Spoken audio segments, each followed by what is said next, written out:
Friends, स्वागत है आपका आपके अपने YouTube channel R S teacher academy पर।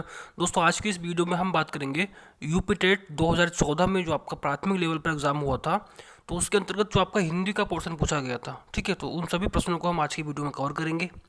तो यदि आप यूपी टेट की तैयारी में लगे हुए हैं तो कहीं ना कहीं ये वीडियो आपके लिए काफ़ी महत्वपूर्ण होने वाली है, क्योंकि इसको देखने के बाद आपको एक एग्ज़ाम के लेवल का पता चलेगा। ठीक है, कि किस प्रकार के प्रश्न पूछे जाते हैं, और प्लस साथ ही साथ आपको आपकी तैयारी को परखने का भी मौका मिलेगा। ठीक है, कि आप कितने प्रश्नों का उत्तर दे पा रहे हैं। ठीक है, तो चलिए स्टार्ट करते हैं। और स्टार्ट करने से पहले मैं आपसे रिक्वेस्ट करूंगा कि यदि आप चैनल पर नए हैं तो प्लीज़ चैनल को सब्सक्राइब कर लीजिए, और यदि ये वीडियो आपको पसंद आए तो एक लाइक भी कर दीजिए। ठीक है, चलिए स्टार्ट करते हैं। पहला प्रश्न आपको पूछा गया था, संकर शब्द किसे कहते हैं। ठीक है, संकर शब्द, ऑप्शन ए ग्रामीण भाषा का शब्द है, ऑप्शन बी संस्कृत भाषा का शब्द, ऑप्शन सी ग्रामीण व संस्कृत भाषा के कुछ विशेष शब्द, ऑप्शन डी दो भाषा के शब्दों से मिलकर बना शब्द। तो उसका राइट आंसर होगा आपका ऑप्शन डी।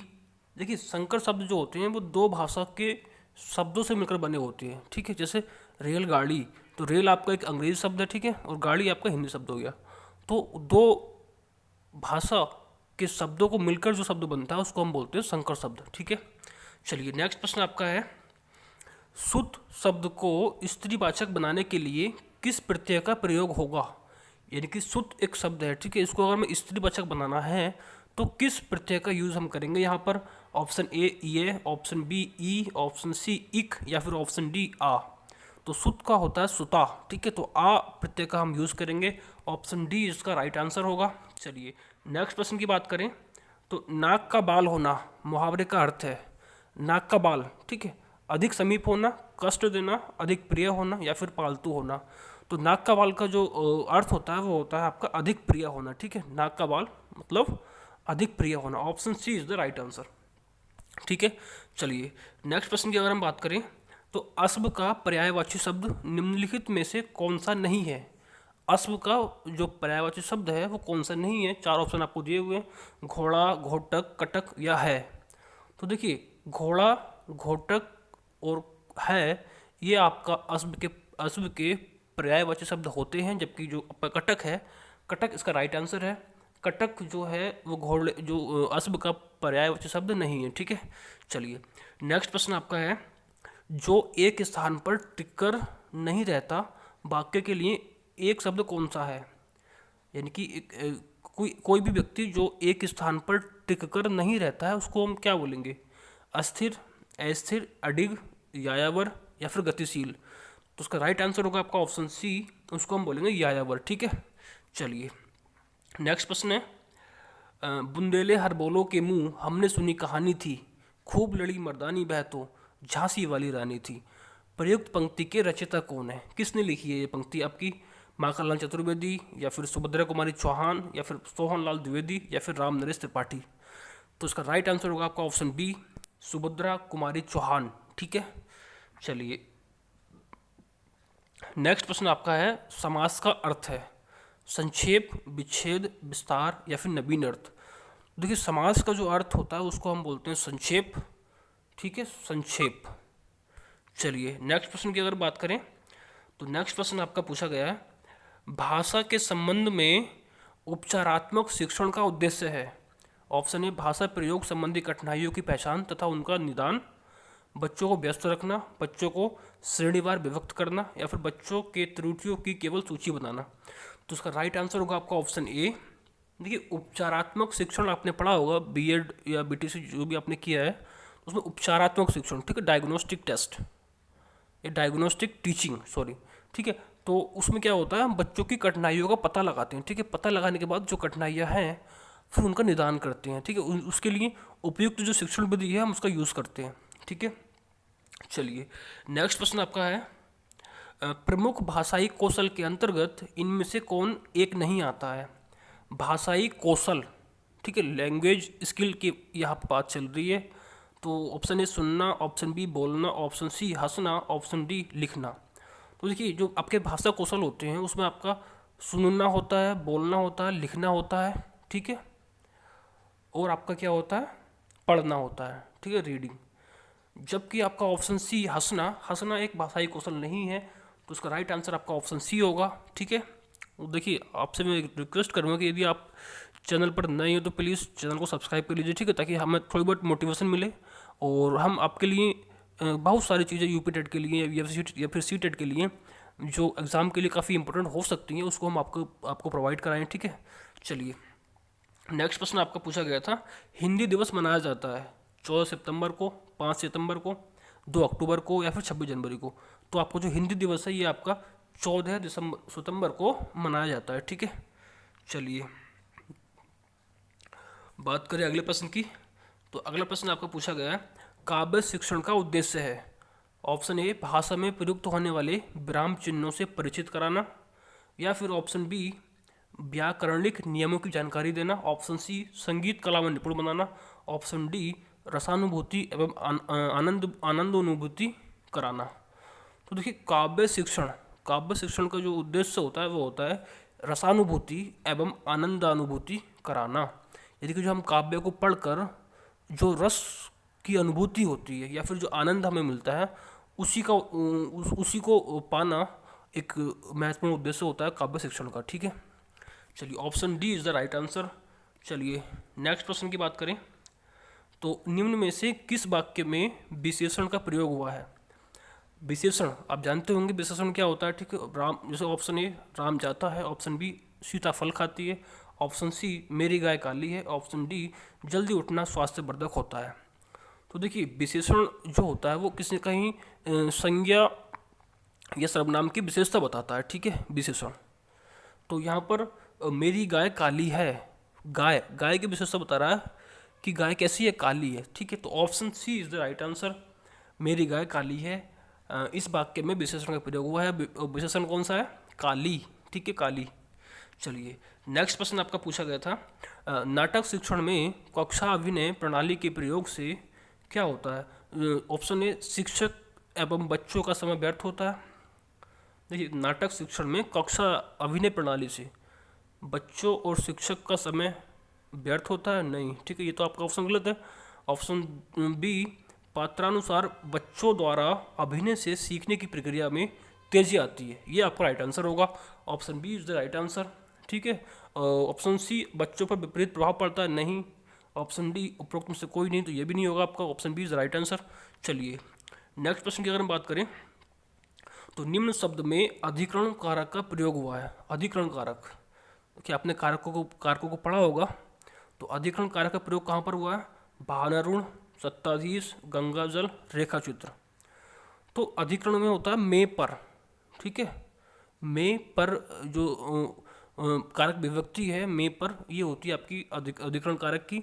तो इसका हम ऑप्शन जो होगा option A is the right answer होगा, वाहनारूढ़ यानी कि वाहन पर आरूढ़। ठीक है, चलिए बात करते हैं अगले प्रश्न की। तो अगले प्रश्न आपका पूछा गया था, किस रस को रसराज कहा जाता है। रसराज, ठीक है, रस छंद अलंकार, यहाँ से प्रश्न बनते ही बनते हैं आपके। तो इन टॉपिक को तो आप एकदम से कंप्लीट कर लीजिए। तो रसराज कहते हैं हम श्रृंगार रस को। ठीक है, option A is the right answer.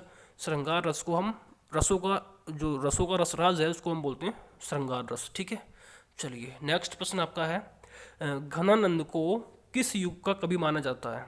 Option A आदिकाल, ऑप्शन बी भक्तिकाल, ऑप्शन सी रीतिकाल या फिर ऑप्शन डी भारतेंदु काल। तो घनानंद को हम मानते हैं कि कौन सा, रीतिकाल। ठीक है, option C is the right answer. रीतिकाल का कवि माना जाता है घनानंद को। ठीक है, चलिए नेक्स्ट प्रश्न आपका है, निम्नलिखित में से शुद्ध वर्तनी वाला शब्द है। शुद्ध वर्तनी कौन सी है वो आपको छांटना है।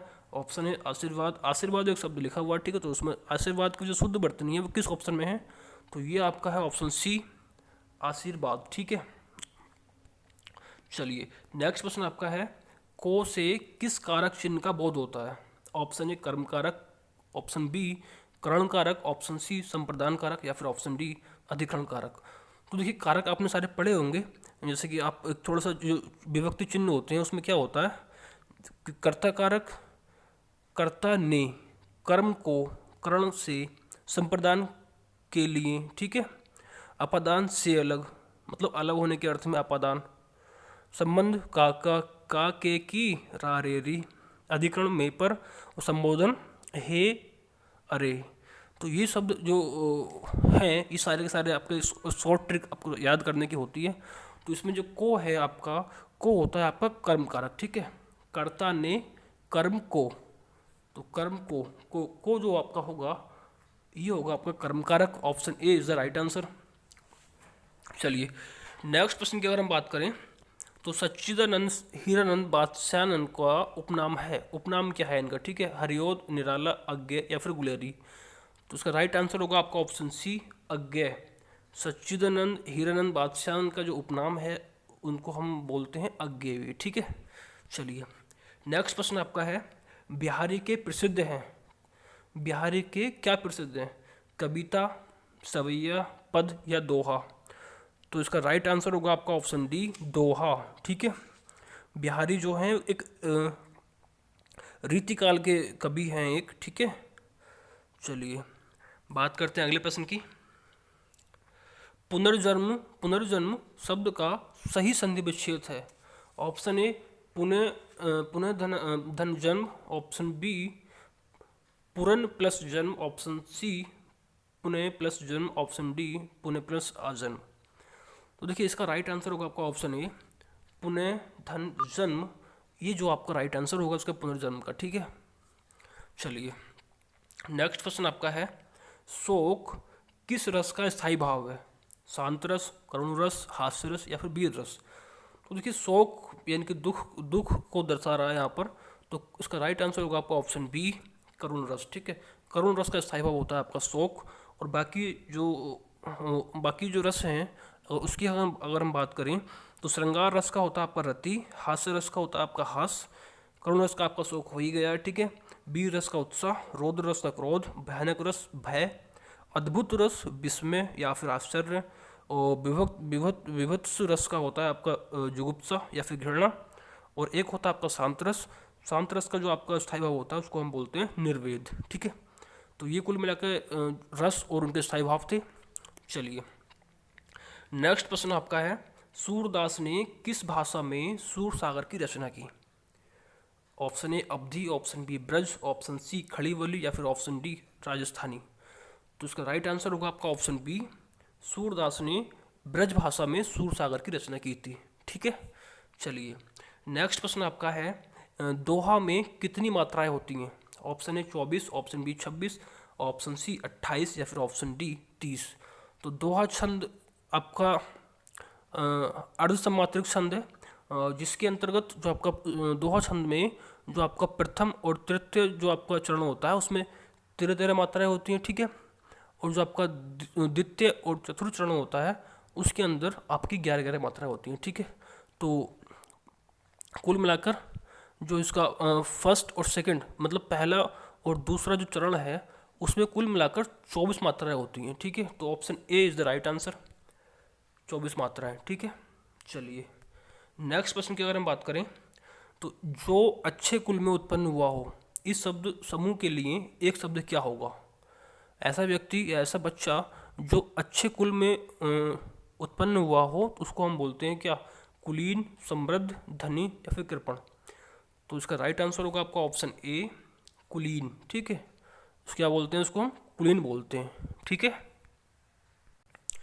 नेक्स्ट प्रश्न की अगर हम बात करें तो नेक्स्ट प्रश्न आपका है, दाता शब्द का स्त्रीलिंग शब्द क्या है। ऑप्शन ए दाती, ऑप्शन बी दात्र, ऑप्शन सी दात्री या फिर ऑप्शन डी धात्री।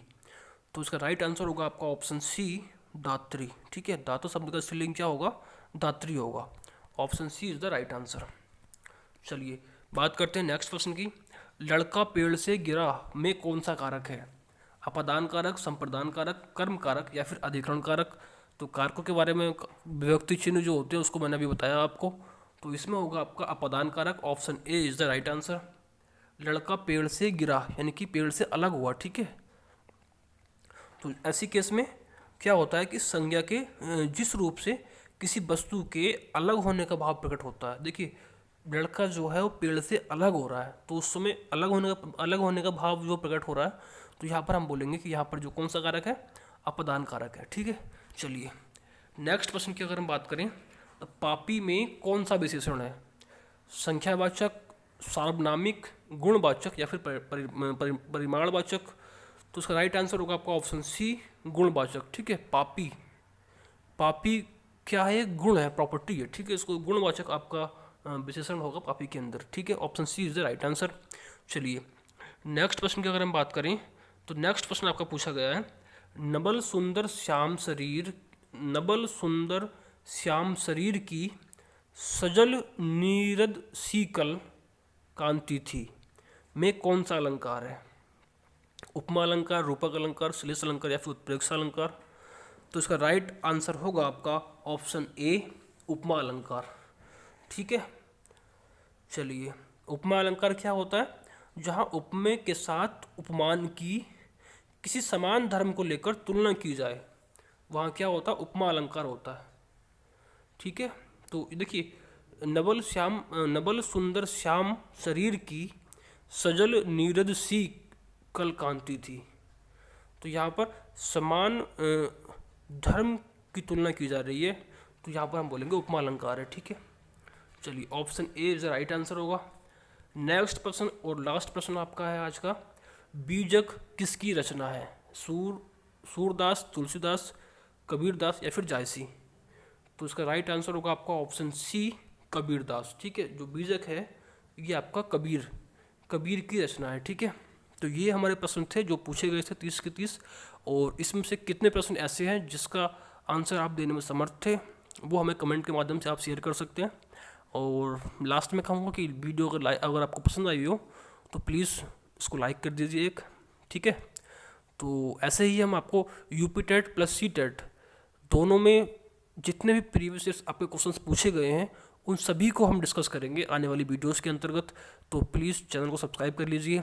ठीक है, धन्यवाद।